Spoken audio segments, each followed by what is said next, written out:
ओम श्री गणेशाय नमः। ओम श्री सरस्वतीय नमः। ओम श्री गुरुभ्यो नमः।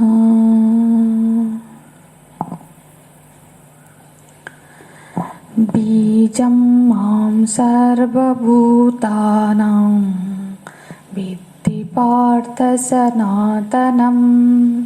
बुद्धिर्बुद्धिमतामस्मि तेजस्तेजस्विनामहम्। बलं बलवतां चाहं कामरागविवर्जितं। धर्माविरुद्धभूतेषु कामोऽस्मि भरतर्षभ। कामोऽस्मि भरतर्षभ।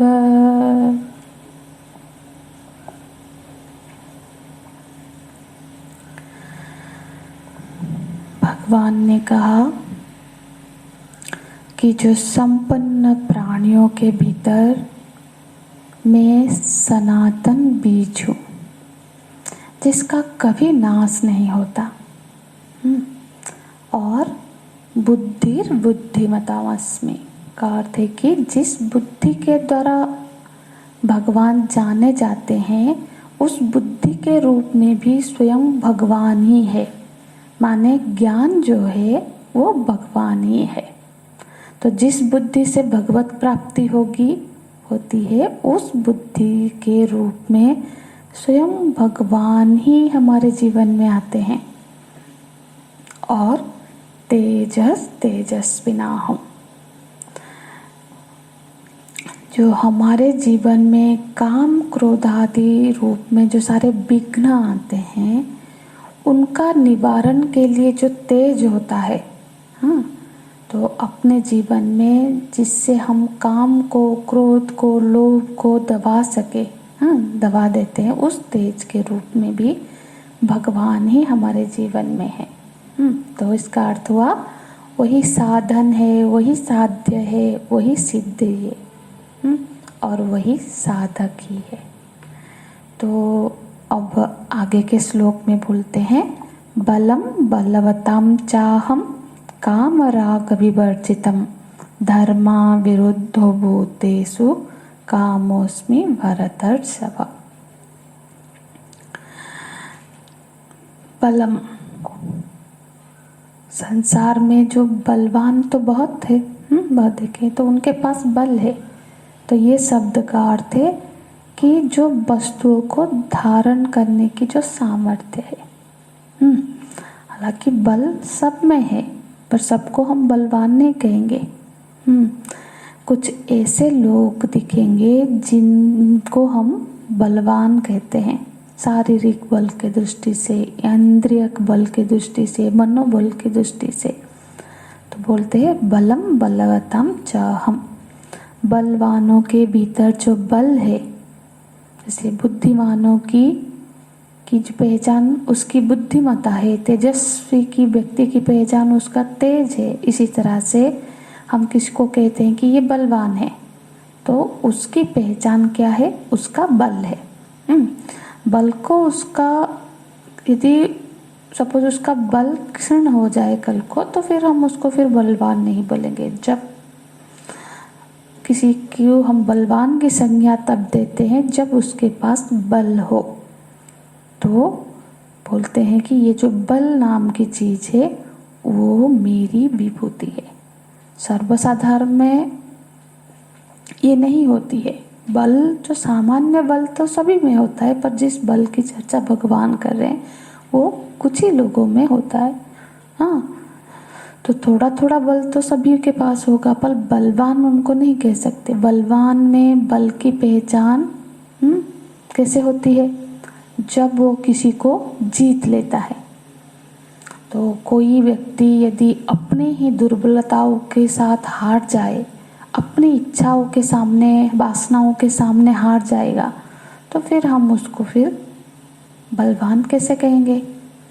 तो रावण को भी बलवान स्वीकार नहीं किया गया, वो अपनी इच्छा के सामने हार गया, हाँ, अपने इच्छाओं को विजय नहीं कर सका, वासनाओं को विजय नहीं कर सका, तो उसको फिर बलवान नहीं कहा जा सकता। हनुमान जी लंका गए, देखा रावण का प्रभाव, देखा लंका, स्वर्णमयी लंका देखा, पर क्या लिखा है, न कपि मन शंका, उनके मन में क्वचित भी भय नहीं हुआ। तो बलवान का बल क्या है? बलवान का बल है जब वो किसी के सामने भी पराभूत अनुभव ना करे। और साथ ही साथ बलवान की पहचान ये है कि जब उसकी उपस्थिति में क्या, जब निर्बल व्यक्ति अपने आप को सुरक्षित महसूस करे। बलवान की उपस्थिति में निर्बल व्यक्ति सुरक्षित हो जाता है, वो बल वंदनीय है। हर बल को भगवान ने अपनी विभूति नहीं कहा है, वो बल जो सुरक्षा कवच बन जाए। इसीलिए भगवान बल के साथ जोड़ देते हैं काम राग विवर्जित। तो मैं वो बल हूँ, मैं बल तो हूँ, लेकिन कौन सा बल? वो बल हूँ जो काम और राग से कलुषित नहीं है, विवर्जित है। एक बल होता है जिसका प्रयोग करके व्यक्ति अपनी इच्छा की पूर्ति के लिए उसका प्रयोग करता है, अपनी सुख सुविधा के लिए, अपनी वासनाओं की पूर्ति के लिए, चाहे उसके लिए निर्बलों की हानि होता है तो हो जाने दो। तो ये पर भगवान किस बल की बात करें? ये कौन सा बल है? जो निर्बल, वो बल है जो निर्बलों को डराता है, लेकिन उसको बाहुबली नहीं कहा जाएगा।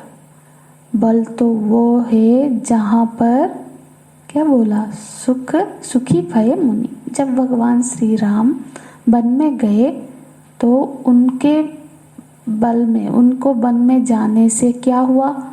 सुखी भय मुनि बीती त्रासा। जो असुरों का प्रभाव था वो खत्म हो गया, और जो मुनि लोग थे वो सब क्या हुए? सुखी हो गए, सुरक्षित महसूस करने लगे। तो ये है बल। तो कभी कभी हम देखते हैं कि ऐसा भी होता है ना, कुछ प्रांतों में पहले होता था कि जब कोई इलेक्शन में कोई जीतता है तो गुंडा लोग अपने को सुरक्षित मानते थे, मतलब लोग, साधारण लोग असुरक्षित महसूस करते थे। तो वो बल नहीं है। तो वो बल जो धर्म को संरक्षण करे, वो बल जो जो संतों को संरक्षण करे, वो बल जो दैवी वृत्तियों को संरक्षण करे, वो बल है। तो हमारे भीतर का बल, वो बल जो हमारे अंदर जो दैवी वृत्तियां हैं, अभय, दान, धर्म, तो वो सम, दम आदि सारी जो वृत्तियां हैं, जो बल उनको सुरक्षित करे, उनको संरक्षित करे, उसको हम बल कहेंगे। ना कि हमारे राग को, ना कि हमारे काम को जो बढ़ाए। काम को, क्रोध को बढ़ाने वाले बल को बल नहीं कहा जाएगा। तो बोलते हैं काम राग विवर्जितम। काम का अर्थ क्या है? काम का अर्थ भगवान भाष्यकार करते काम च रागः। जब काम रागो कामः, तृष्णा। काम का अर्थ होता है यहाँ पे इस श्लोक के संदर्भ में तृष्णा। वो तृष्णा किसका? वो जो विषय, वो जो चीजें जो हमसे दूर है, और उस दूरस्थ विषयों को पाने की जो तृष्णा, जो इच्छा, हमारे मन में जो प्यास है, उसको बोलते हैं काम। और इस श्लोक में काम का एक और ये अर्थ है। तो राग का अर्थ क्या है? रागो रंजनात् प्राप्तेषु विषयेषु। वो जो विषय जो हमको प्राप्त हो गई है, हमारे पास है, उन विषय, उन चीजों के प्रति, उन व्यक्ति के प्रति जो हमारी तन्मयता है। रंजनात् माने तन्मयता, माने आसक्ति। माने उन विषयों के प्रति जो आसक्ति बनी हुई है, वो राग है। और इन दोनों की पूर्ति व्यक्ति करता है अपने बल से। तो व्यक्ति जब अपनी व्यक्तिगत इच्छा की पूर्ति के लिए जब बल का प्रयोग करता है, हाँ, अपनी वासना की पूर्ति के लिए, अपनी आसक्ति को पोषण करने के लिए जब वो अपने बल का प्रयोग करता है तो वो आसुरी बल है। तो उस बल के भगवान यहाँ पे चर्चा नहीं करे। हाँ, तो उस बल से भिन्न, माने जिस बल में इच्छा परायणता नहीं है, काम राग विवर्जित है जो बल, उस बल की चर्चा भगवान यहाँ कर रहे हैं। फिर तो काम राग विवर्जित बल भगवान की विभूति है। फिर बोलते हैं धर्मा विरुद्ध भूतेषु कामोस्मि भरतर्षभ। जो धर्म बल के संदर्भ में भगवान ने कहा काम रहित जो बल है वो मेरी विभूति है। तो पर किसी के मन में प्रश्न आ सकता है कि तो क्या ये काम बहुत खराब चीज है, काम को नहीं होना चाहिए? तो आगे तुरंत ही भगवान बोल रहे हैं कि काम भी मेरी ही विभूति है। बस इसको समझना चाहिए कि काम माने, काम का अर्थ भगवान भाष्यकार करते हैं यहाँ पे, काम का अर्थ देहादि धारण मात्रार्थम बलम अहम अस्मि। तो ये जो काम माने जो सामान्य इच्छा, काम भी मेरी विभूति है क्योंकि जो सामान्य इच्छा है, सामान्य इच्छा माने अपने खान पान की, अपनी भोजन आदि की जो इच्छा है, देह धारण के लिए जो सारी जरूरत है हमारी, उन जरूरत की जो इच्छा है वो काम शब्द का सामान्य अर्थ है। इच्छा ही कामना है ना, कामना।